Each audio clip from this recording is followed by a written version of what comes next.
अस्सलामुअलैकुम। मेरा project mobile charger का है।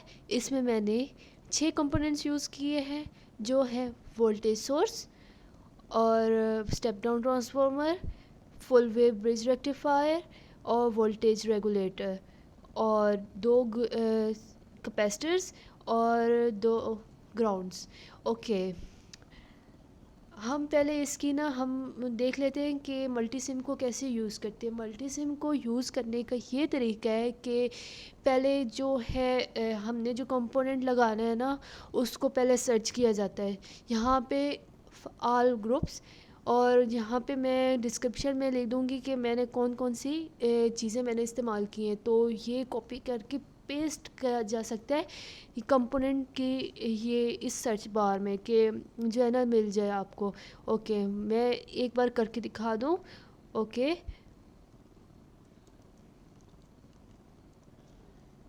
ये मेरा एसी पावर मिल गया है, मुझे ऑल ग्रुप से एसी पावर मिल गया। Okay, so I am closing it, so jumping into the circuit. So I divided this circuit into 4 parts according to this their working. Okay, step down AC voltage और rectification, filtration, voltage regulation, ये 4 मेरे parts हैं। हम पहले part की तरफ जाते हैं। पहला पार्ट है step down AC voltage. Okay, मैंने यहाँ एसी सोर्स लिया है 220 वोल्ट्स एसी का।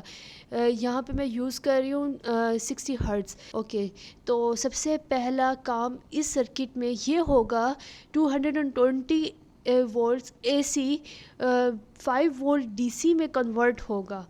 तो जो है ना, इसलिए हमें स्टेप डाउन ट्रांसफार्मर की ज़रूरत है, वो हाई वोल्टेज को रिड्यूस करेगा।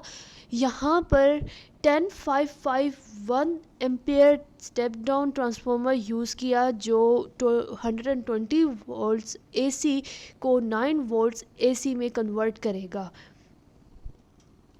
1055 इसकी कोयल की टर्निंग्स हैं।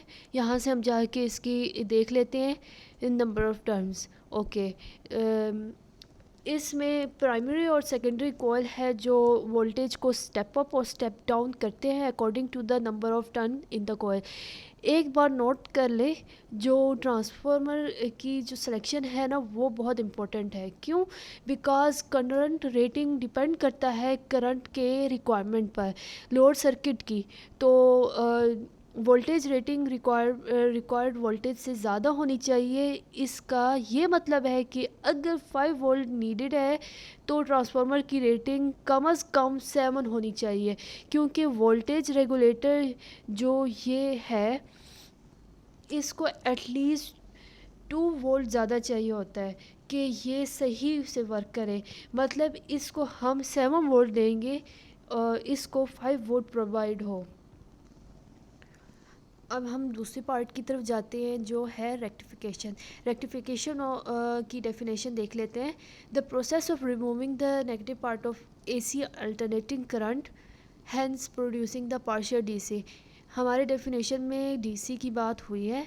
ये 4 डायोड्स की मदद से अचीव होती है, और ये 4 डायोड्स फुल वेव रेक्टिफायर भी कहलाता है। तो जो डायोड है, करंट को एक ही डायरेक्शन में मूव करता है, ये फुल वेव रेक्टिफायर है। ओके, अब इस डायोड की वर्किंग की तरफ देख लेते हैं। मैं इसको पहले रन करती हूँ। ओके, यहाँ पे लाइट्स ऑन एंड ऑफ हो रही है। जहाँ पे ऑन हो रही है वहाँ पे करंट पास हो रहा है, और जहाँ पे ऑफ़ है वहाँ पे करंट पास नहीं हो रहा। ओके, अब हम इसकी वर्किंग की तरफ देख लेते हैं। अब इस फर्स्ट हाफ साइकिल में ये हो रहा है कि D2 और D3 फॉरवर्ड बायस है। ये D2 and D3 forward bias हैं फर्स्ट हाफ साइकिल में, और D1 and D4 reverse bias है। और सेकंड हाफ साइकिल में D1 and D4 forward biased होंगे, और D2 and D3 reverse biased होंगे। सो ये कम्बिनेशन कन्वर्ट करता है नेगेटिव हाफ साइकिल को पॉजिटिव हाफ साइकिल में, और फुल वेव रेक्टिफायर मार्केट में भी अवेलेबल है। अब हम अगले पार्ट की तरफ जाते हैं, जो है फिल्ट्रेशन। फ़िल्ट्रेशन हमारी यहाँ पर हो रही है। जो रेक्टिफिकेशन की आउटपुट है वो प्रॉपर डीसी में नहीं है, तो और इसमें हाई रिपल फैक्टर है, विच मींस 0.5% डीसी भी नहीं है, इसमें 0.5% से ज़्यादा एसी है। तो हमें पल्सुएटिंग आउटपुट नहीं चाहिए, तो इसके लिए हम कैपेसिटर यूज़ कर रहे हैं ऑफ वैल्यू 1000 माइक्रोफेराड। ये रहा। कैपेसिटर की वर्किंग ऐसे है कि कैपेसिटर पहले चार्ज होगा उस वक्त तक जब तक वेव फॉर्म पीक पर ना चली जाए, फिर ये डिस्चार्ज होगा लोड सर्किट में उस वक्त जब वेव फॉर्म लो ना हो जाए, और जब लो होगी, जब आउटपुट लो होगी तो कैपेसिटर अपनी वोल्टेज मेंटेन रखेगा लोड सर्किट में और इस तरह डीसी क्रिएट होगा। अब आखिरी पार्ट की तरफ आ जाते हैं, जो है वोल्टेज रेगुलेशन। हमारी वोल्टेज रेगुलेशन यहाँ पर हो रही है। इस पार्ट में वोल्टेज रेगुलेटर IC 7805 जो इसका नाम है यूज़ हुआ है, जो हमें 5 वोल्ट DC प्रोवाइड कर रहा है। ये वोल्टेज रेगुलेटर है, यहाँ पर वोल्टेज रेगुलेशन होगी। तो इस रेगुलेटर के लिए 2 वोल्ट्स ज़्यादा होने चाहिए then the rated output voltage for proper working of IC, और इसको वोल्टेज रेगुलेटर भी बोला जाता है। इसका ये मतलब है कि 7 वोल्ट नीडेड है। IC voltage regulator 7 to 20 volt के रेंज में ऑपरेट कर सकता है, और वोल्टेज रेगुलेटर के अंदर ऐसी सर्किट होती है जो प्रोवाइड करे हमें प्रॉपर रेगुलेटेड DC। यहाँ पर 0.01 माइक्रोफेराड का कैपेसिटर कनेक्टेड है IC आउटपुट के साथ। दिस 0.01 माइक्रोफेराड का कैपेसिटर कनेक्टेड है विद IC आउटपुट के साथ। ये कैपेसिटर लाजिम है क्योंकि ये नॉइज़ को एलिमिनेट करता है जो वोल्टेज की ट्रांजिएंट चेंजेस की वजह से पैदा होता है। अब हम कुछ ऑसिलोस्कोप और मल्टीमीटर और वोल्टेज प्रोब को यूज़ करना सीख लेते हैं। यहाँ पर मैंने पहले से कनेक्टेड किया हुआ है ऑसिलोस्कोप को। ये ए का मैंने कनेक्ट किया हुआ है विद पॉजिटिव टर्मिनल, और मैंने नेगेटिव टर्मिनल को नेगेटिव टर्मिनल से कनेक्ट किया हुआ है। ये ट्रांसफार्मर की दूसरी साइड है, और मैंने मल्टीमीटर को भी इसी तरह कनेक्ट किया है। ज़रूरी नहीं है कि ये एक साथ ही कनेक्टेड हो, अलग अलग भी कर सकते हैं, हमें बस रीडिंग से मतलब है। सो दूसरी साइड भी देख लेते हैं। ये दूसरी साइड है और इसको एक बार चला लेते हैं।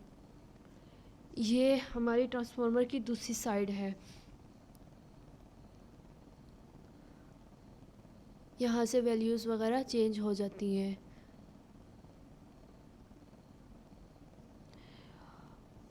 मल्टीमीटर भी चला लेते हैं। ये माइनस वैल्यू दे रहा है यहाँ पे, और इस प्रोब को भी लगा लेते हैं, पता चल जाए हमें। इस वोल्टेज प्रोब की मदद से हमें peak to peak value, root mean square value, DC value और फ्रीक्वेंसी वैल्यू हमें पता चल जाती है। दिस दूसरी साइड की तरफ हम देख लें। दिस वोल्टेज प्रोब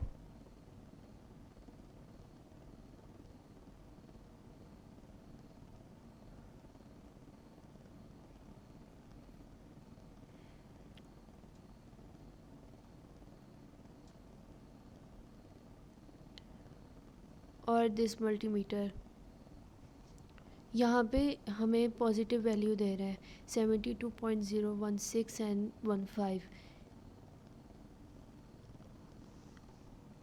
अभी के लिए इतना ही। आई होप कि आपको मेरी समझ आई होगी। अल्लाह हाफिज़, अस्सलाम वालेकुम।